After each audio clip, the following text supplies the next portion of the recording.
Hi, this is Karen for Planet Mosh, and I'm in Glasgow this afternoon. I'm at King Tuts Wawa Hut, and I'm happy to say I'm here with Danko Jones. Hello. Hello. So, this is weird for you with all your podcasts that you do. It's weird being on the other side of the interview, I guess. I do way more interviews than podcasts. Yeah. I've been interviewed more times than I've done podcasts. So. You fed up with it now? It's no, both sides. I'm fairly acquainted with both sides of the mic.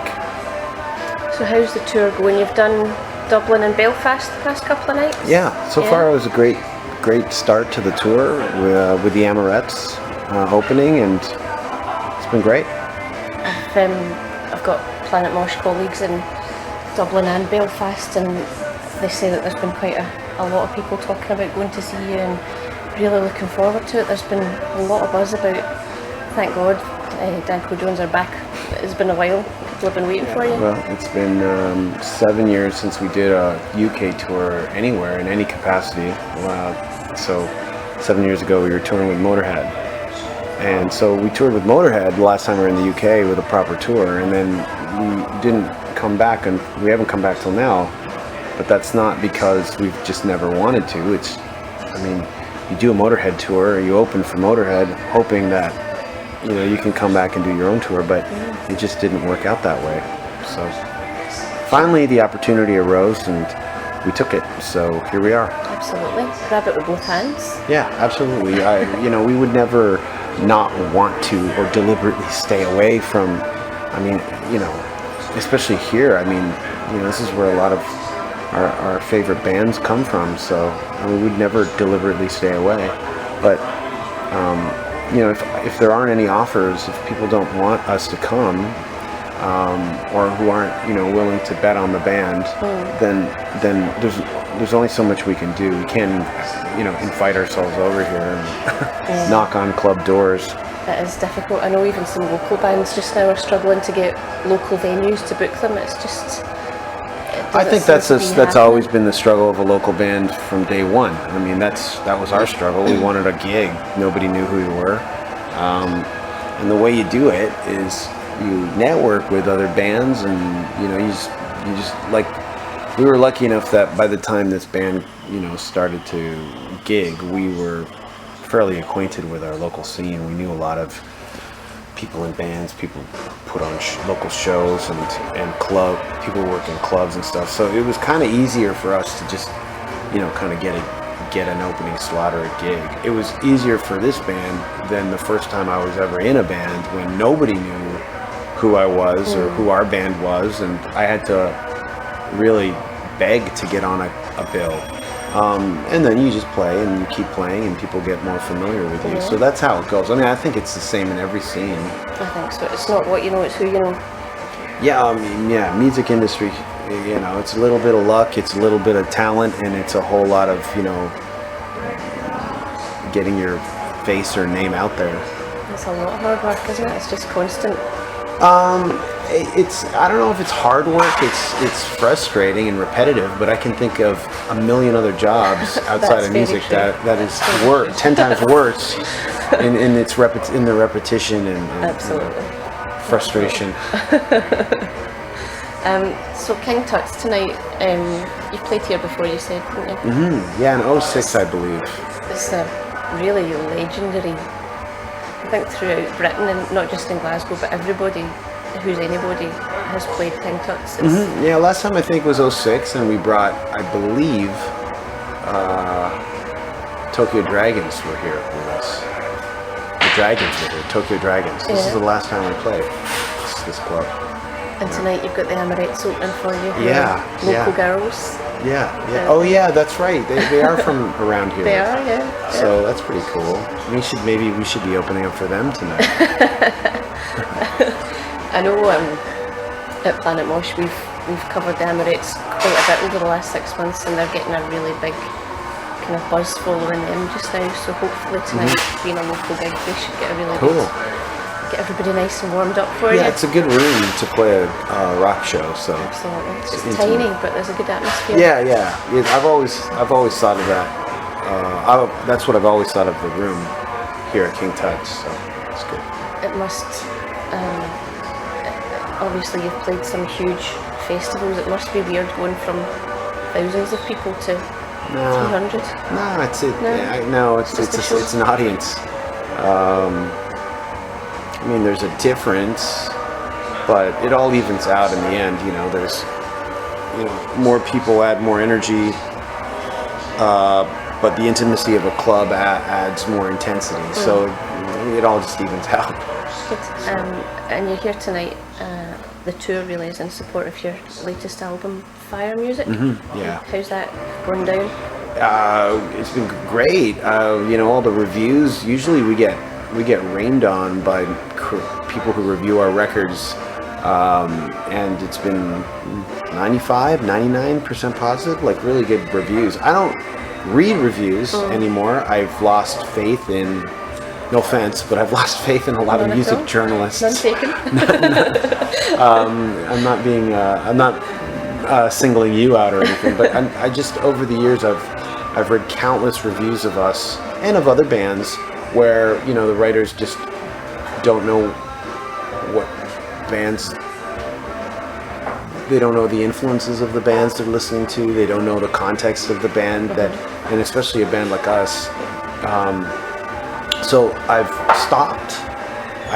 There's a few music journalists that I listen to and I respect their opinion, but it's and I could maybe 3 hands I can count on, maybe 2 hands of music writers that I respect their opinion, and I will listen to them almost blindly, but not anymore. So I don't read reviews, but I get sent reviews when it's positive, and maybe they're just sending me the good reviews, but sometimes when I just happen to be flipping through a music magazine, I'll catch a review of ours and it's positive.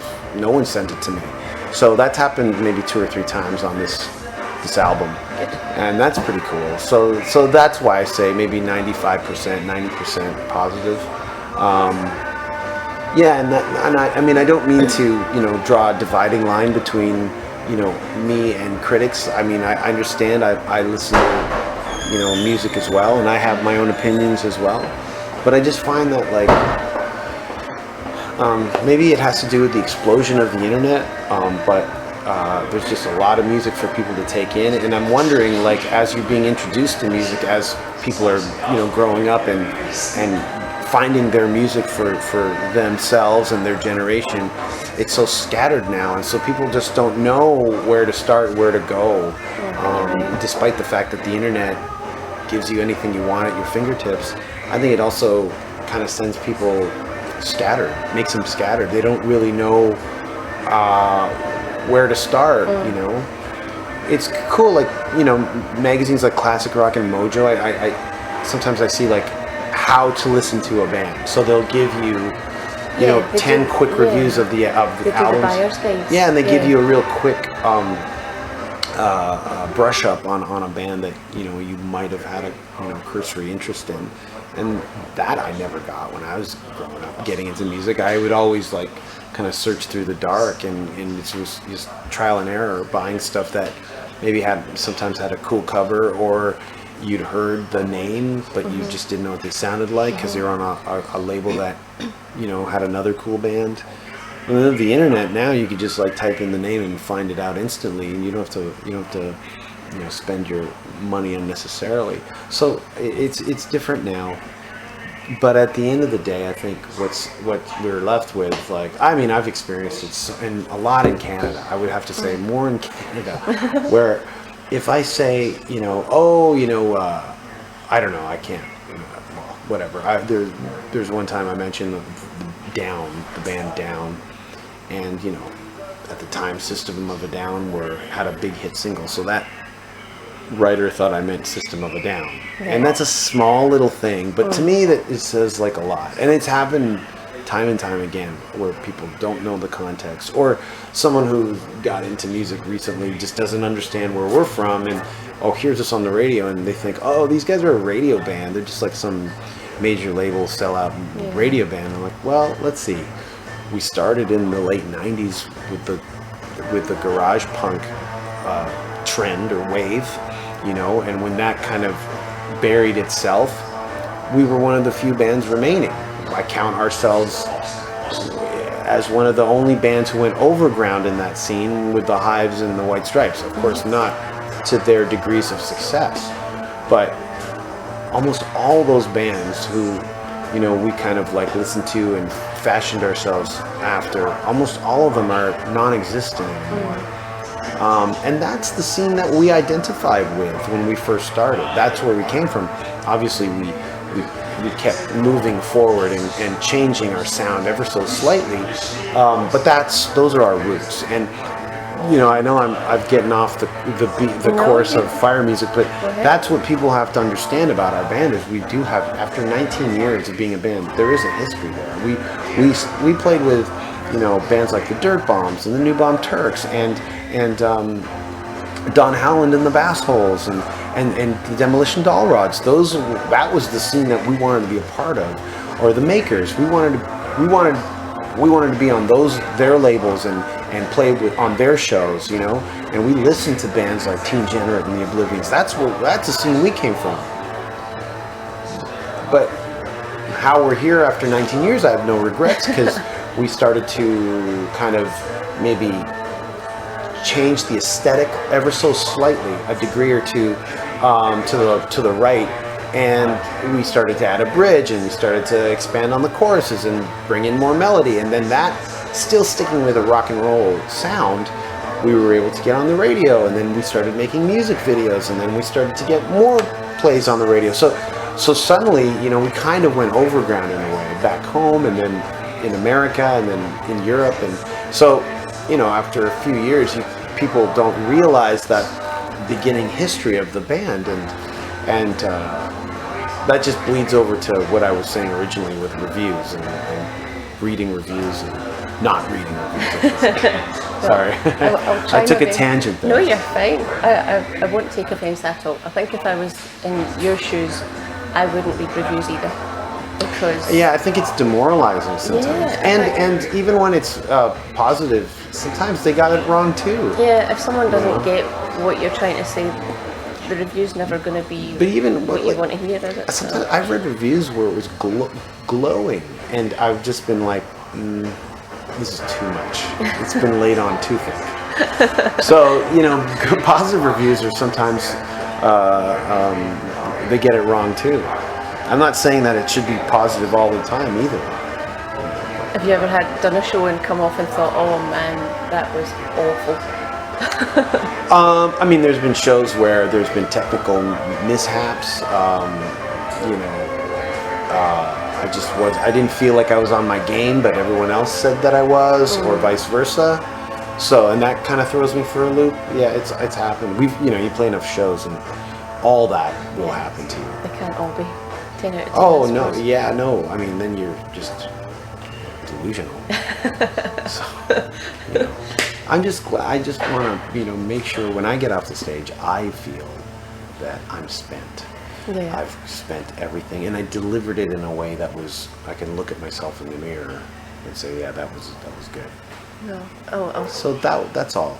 If anyone has a problem with it, then whatever. But as long as I can say that to myself. That's all you can ask for, really, isn't it? If you feel that you've left it all out there, then there's no more you can do. So. Yeah, so that's all you can go on, It's, live shows are very, very, very subjective. You can't please everybody. I mean, how do you do that? Well, you can't. So, I've stood beside people at gigs and I've been hating it and they've been loving it, and vice versa. Yeah. It's completely subjective. So you just go and you play.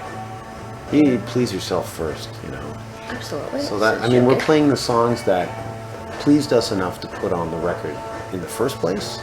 So the extension of that would be we're playing songs that we like anyways, live. So well, you've got to assume that the people in the crowd have heard the record, and that's the stuff that they want to hear as well. So but after so many hear years and after so many records, you can't please everybody. You can't get a set together that pleases everybody 100%. There's always going to be someone who wanted to hear it from this album or this or that, and you don't have enough time to play 3 hours. So So how do you put your set list together then? Does it change every night? No, we have a pretty standard set that can vary by 1 or 2 songs depending on our moods night to night. But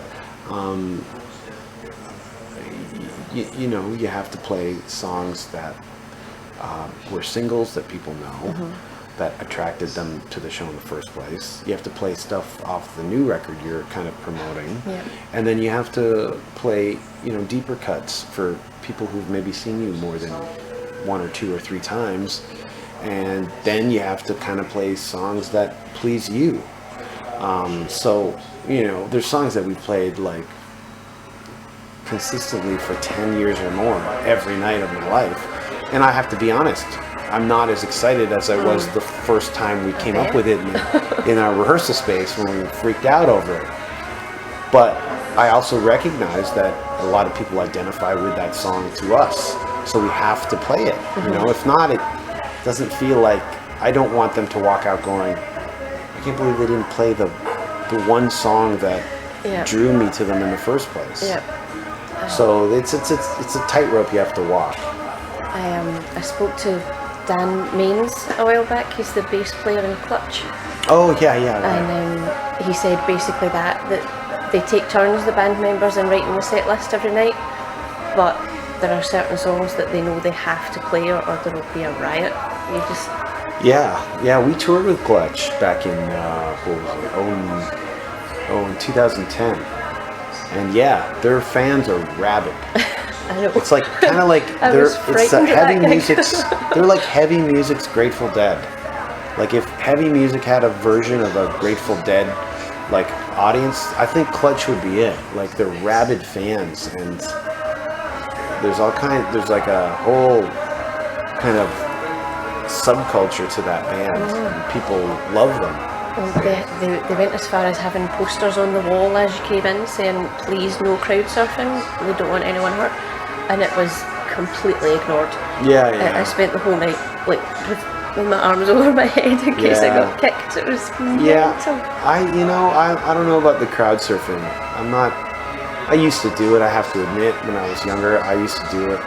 I loved it. Stage diving and stuff, but you know, eventually someone's going to get hurt. I just don't want it on our watch.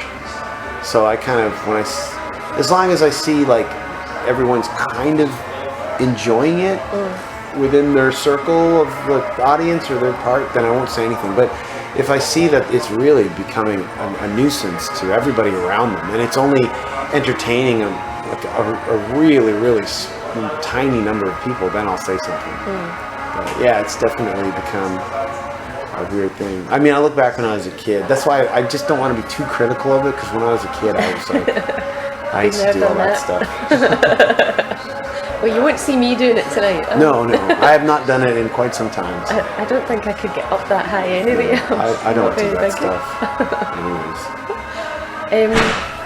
So the last thing I wanted to ask you was about Toronto. I've been to Toronto and I loved it, and I wondered about when you go back now, is there still a kind of music scene there? Oh yeah, it's such a vibrant music scene. Yeah. However, I don't feel I'm a part of it anymore. No. I tour so much, you know, and when you're on tour and you tour as much as we have over like all these years, I mean, next year will be our 20th year as a band, and we didn't really start really non-stop touring for like maybe 15 years. So it's been like 15 years of constant touring. When you do that, that's a long time away from home, isn't it? Yeah, I mean, there's a bit of a disconnect with the scene, and people they think of you as not even part of their city. I feel that now when I go to shows. Whereas, you know, I used to walk in and pretty much know almost everyone in the club, or at least a good amount where I felt real comfortable. But it's weird because it's also a sign that you're doing exactly the goal of what every band wants to do. The inevitable fallout is that you become disconnected with the scene that spawned you and brought you up. So it's a really weird position to be in. because also a lot of our success has been abroad and not been on home turf. Right. I mean, it's not as if we're the biggest band in Toronto either. There's a lot more bands. You know, a writer friend of mine, music writer friend of mine, a couple of days ago, we were chatting online together, and I was just complaining to him about whatever it is about the music industry in Canada, and he kind of put some perspective on it, and he goes, "Well, yeah, sure, you know, you can complain, but you guys got to remember, you're part of the 2% of Canadian bands who are actually being able to make a living doing this and touring. So no matter what complaints I have about the Canadian music scene and whatever it is that makes that entity up, you know, we're doing this. I'm here in Glasgow, you know, and I'm not here for the first time. I'm not here for the second time. And I was here 9 years ago. I'm still doing it. It's very. Then once he said that to me, I kind of calmed down. And so yeah, I know bands, you know, in the scene. I know a few. But like, if you had asked me the same question, like when we first started out, I could have given you a whole roll call of bands, you know. Whereas now I kind of ask friends like, what's going on, or like, you know, I mean, there are some great bands in Toronto. We always, you know, try and saddle up to them. Like bands like Biblical, they're a great band. Cancer Bats, obviously. And there's a band called Shit, S-H-I-T, that a friend of mine told me about. They're a real kind of basement punk rock band, but they're great. Sound like the early Bad Brains. So there's some really good bands out there. Wrong Hole, Dead Tired. Yeah, great bands. There's some great bands out there. Well, I think the thing to remember is, even if you maybe don't feel like it anymore, you're a part of that, because oh, absolutely. They came from I live in the city. Yeah, I live in the city. I mean, we play. We don't really play Toronto very often. I mean, maybe once a year. But I mean, that's my hometown. I was born there. Yeah. But in terms of the scene and being part of the scene, it's not like it was before. And I understand, like, and also when you tour as much as we have, the last thing I want to do when I'm home is go see shows, because I've just done 30 in a row. Yeah, you need a night in. I crave stillness, and over the years of being home, and sometimes there's long stretches where we're at home for like 5-6 months without a show or something. Sometimes, you know, when we're in the middle of making a record or something. I never see shows. And now when I go to a show, it's because, you know, friends are in town. You know, they're passing through and I want to say hi. So it hasn't become, it's going to live shows now isn't a curiosity thing or a scene thing anymore. It's more of a reconnecting with friends and hanging out and saying hi. Whereas discovering new bands, I rarely do that. I don't know the last time someone told me, you got to go to the show because this band is new and they're exciting and you got to check them out. I can't remember the last time. And that has nothing to do with, or it's not a reflection of how much less music I'm listening to. I think I listen to more new music than ever before. But I don't know, just when I'm home, I just want to be home. It's like you say as well, there's so many different ways of finding new music now that going out to shows isn't, you don't need to go to a show every night to find new bands. It's true. You know, but I mean, eventually there'll be something, like, I mean, I can probably name you a couple of bands that I'm curious to see, like in Toronto. There's a band called the OBGMs